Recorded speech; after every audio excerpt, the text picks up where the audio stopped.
In Zierikzee werkt het barpersoneel ook in een webshopmagazijn en andersom.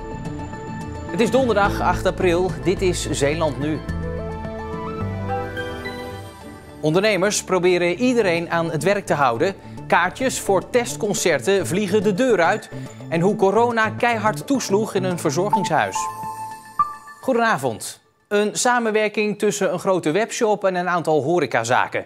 In Zierikzee is het een succesvolle manier om personeel uit te wisselen. Want juist wanneer het druk is bij de een, is het vaak rustig bij de ander. Bij Your Surprise zijn ze altijd op zoek naar personeel. En al helemaal in de drukste periodes van het jaar. Je ziet vooral die kerstperiode en die Valentijnsperiode. Ja, dat is de periode dat de horeca dus gewoon eigenlijk op slot gaat. En dat zijn allemaal super leuke, spontane mensen die gewoon gewend zijn om hard te werken. Ja, die kunnen wij dan gewoon de winter doorhelpen, zou ik maar zeggen. Jullie zoeken ook uitbreidingen van dit soort samenwerkingen. Naar wat voor bedrijven kijken jullie dan? Nou, bedrijven die dus inderdaad leuke, gezellige, frisse, welwillende mensen hebben. En dus in die periodes, wat ik al aangaf, zeggen van ja, hierin hebben wij wat minder werk. En naar die samenwerking ben ik eigenlijk altijd op zoek. De inleenconstructie heeft niet alleen voordelen voor Your Surprise. Het heeft ook veel voordelen voor horecaondernemers en de medewerkers van die bedrijven. Zoals de Stulp in Renesse. Daar hebben ze dit bedacht en zijn ze er uiteraard heel erg blij mee. Het was perfect nu, omdat we in de corona helemaal gesloten waren. Dachten we, nou dan kunnen we ons vol daar oprichten. En het voornaamste is dat je dus niks meer te doen hebt. En als je niks meer te doen hebt, daar word je als mens ongelukkig van. Een van de mensen die aan het project meedoen is Jorn. Normaal aan het werk in de kroeg, maar nu werkt hij ook als inpakker in Zierikzee. Je moet bezig blijven in deze tijden. En, het voordeel is dat je hierdoor een fulltime contract hebt. Ja, dit ondersteunt inderdaad mijn fulltime contract. En dat vind ik ook heel fijn, anders dan had ik ook werkloos geweest in deze tijd. Daarom hadden we bedacht om in ieder geval met onze vaste medewerkers en mensen om ons heen die uit andere horecabedrijven komen en die ook graag wilden werken, hebben we om ons heen verzameld. En ze doen een mooie club van gemiddeld 9 mensen daar gewoon aan de slag konden gaan. Ja. Ben je nou een soort uitzendbureau geworden dan? Nee, het is geen uitzendbureau. Nee, bij een uitzendbureau zit er een verdienmodel in. En dat zit er bij ons niet in. Wij blijven gewoon echt werk geven voor onze medewerkers. Dus eigenlijk is het gewoon een uitwisselingscontract van arbeid. De Stulp wordt klaargemaakt voor als het weer mag. En om ondertussen contact te houden met de vaste klanten, maken ze een tv-programma.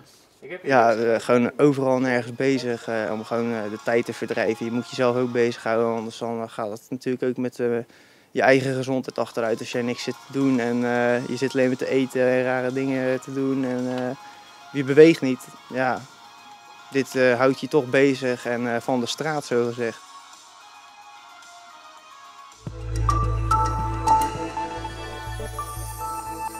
De kaarten voor de Field Lab concerten in Zeeland vliegen de deur uit. De kaarten voor onder meer Danny Vera gingen vanochtend om 10 uur in de verkoop. En binnen 1 minuut waren alle 150 tickets voor de 3 concerten in de Spot in Middelburg al uitverkocht. Ook voor de andere concerten zijn inmiddels niet of nauwelijks nog kaartjes te krijgen. Handhavers in de gemeente Schouwen-Duiveland gaan vanaf vandaag controleren of mensen hun afval wel in de juiste container gooien. Want dat gaat nu nog niet goed genoeg, vindt de gemeente. En als het afval niet beter gescheiden wordt, wordt het afgekeurd en moet het alsnog worden verbrand. We gaan fietsstallingen aanbrengen, want er is tekort aan. En op langere termijn ook voor auto's om te parkeren. En daarnaast gaan we het besteden aan onder andere het opleiden van gidsen, promotie voor de binnenstad Tholen, aansluiting bij de vestingsteden. Ruim 1 ton wil de gemeente Tholen uittrekken om veel aantrekkelijker te worden. En daar hoort ook een nieuw kunstwerk bij in de vorm van een stadspoort. Maar die moet dan niet door een kunstenaar ontworpen worden, maar door een Tools bouwbedrijf. Kunnen we het wel kunst noemen als het door een constructiebedrijf wordt gemaakt? Natuurlijk. Ik ben ook wethouder cultuur en ik heb altijd ook geleerd, kunst is nooit mooi of lelijk. Kunst is mooi en kunst is kunst en daar moet je geen oordeel over maken. En ja, over kunst heeft iedereen een mening en dat is het mooie van kunst, want dan praat je erover. Het idee is ook dat het daardoor een stuk minder duur wordt. Vlissingen en Veren willen dat het nieuwe kabinet het leed erkent dat Molukkers 70 jaar geleden is aangedaan. De burgemeesters hebben een oproep ondertekend die eerder al door 11 andere burgemeesters in het land is gedaan. Middelburg, dat ook een grote Molukse gemeenschap heeft, tekent mogelijk later ook. Met dit zeeafval maakt Kianoush Gerami een kunstwerk. Het zijn blauwe plastic draadjes die dienen ter bescherming van de netten op vissersboten. Het zogenoemde vispluis raakt snel los en spoelt daarna aan op het strand. Stichting Centré wil het vispluis onder de aandacht brengen. Er is een alternatief, biopluis. Dat lijkt nu zover te zijn dat het ook op grote schaal toegepast kan gaan worden. En wij hopen met dit kunstwerk de mensen te bewegen ook om het echt toe te gaan passen. Gerami is bijna 2 jaar bezig geweest aan de handen van vispluis. De kunstenaar heeft niet voor niets deze symboliek gekozen. Die handen in die zin zijn hulpzoekende handen. Dat uit de zee komen en zeggen dat red me.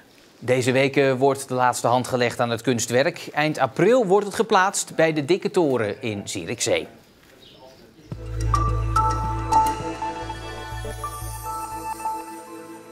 Afstand houden hoeft niet meer en ook het dragen van een mondkapje is niet langer verplicht. Verpleeghuizen, waar minstens 80% van de bewoners is gevaccineerd tegen het coronavirus, kunnen de maatregelen versoepelen.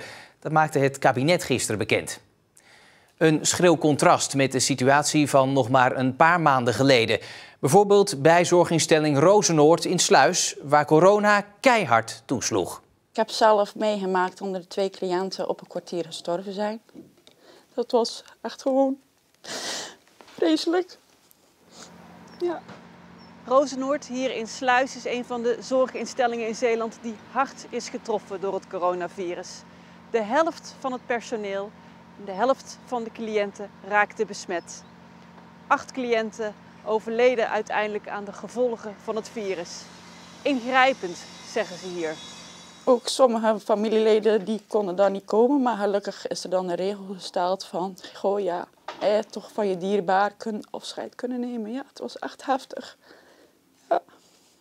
Jessica stond op de cohort, de afgesloten verpleegafdeling, daar waar de klappen het hardst vielen. Haar collega, ook Jessica, werkt op een andere afdeling. Meneer Van der Wallen, goedemiddag. Goedemiddag. Hoe is het? Heel goed. Ja? Wat mijn ervaring is, dat bijvoorbeeld ook mensen dan de begrafenisondernemer achter ziet. En dan vaak ziet. Ze mogen niet meer over de gang lopen, dus waarom mag ik niet over de gang lopen? Ja, maar ik mag toch wel over de gang lopen? Nee, dat mag niet. Weet je? Dus het zijn kleine dingen waardoor de mensen eraan herinnerd worden dat het helemaal anders wordt, of is. De uitbraak was in november en december. Het was alle hens aan dek, ook door het hoge aantal besmettingen onder het personeel. De leidinggevende werd als een van de eerste ziek en schrok bij terugkomst. En toen ik dan na mijn ziekte terugkwam en ik zag dan eigenlijk in de fotolijstjes de foto's en de namen van de bewoners staan die overleden waren. Ja, je zag dat op een rij staan en dat was echt heel erg confronterend. Ja, dat gaat gepaard met heel veel verdriet, maar ook wel onmacht en frustratie. Dat je ondanks alle maatregelen en de maatregelen ook te doen opvolgen, dat niet hebt kunnen voorkomen. Ja. Binnen het was zeker niet. Nee, binnen is het ook niet koud, hè? Een van de belangrijkste lessen, praten en uitleggen wat er gebeurt. Zowel binnen de muren van Rozenoord als daarbuiten. Maar ook families, dat daar ook veel sneller naar gecommuniceerd wordt. Je denkt wel dat je alles goed communiceert, maar je merkt achteraf ja, dat daar toch een paar dagen over gaat. En dat geeft net die onzekerheid bij de families thuis. Was de soep lekker? Ja? Personeel en bewoners zijn inmiddels gevaccineerd. Het werk gaat door, de impact blijft. Maar je bent er voor de mensen. Ik bedoel, je staat voor je mensen klaar. Ik bedoel, ik hoop het niet meer mee te maken, zeg maar. Ja. Zeker niet dit onderschatten. En het is misschien een jaar, het is misschien 2 jaar, maar laten we hier gewoon heel serieus mee omgaan. En ja, wij zijn niet overspannen medewerkers of wat dan ook. Nee, we hebben het gewoon aan de lijve meegemaakt wat dit doet. En het is gewoon serieus. Tot strakjes, hè? Dag!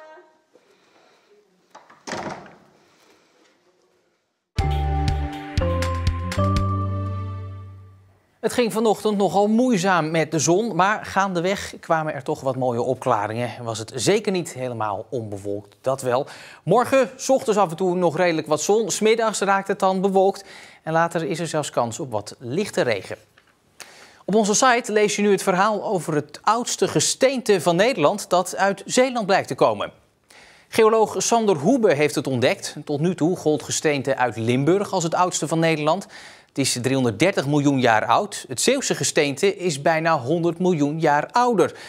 Toen moesten de dinosaurussen dus nog lang en breed worden uitgevonden. Terug naar het heden. Tot zover Zeeland nu voor vandaag. Ik wens u een hele fijne avond.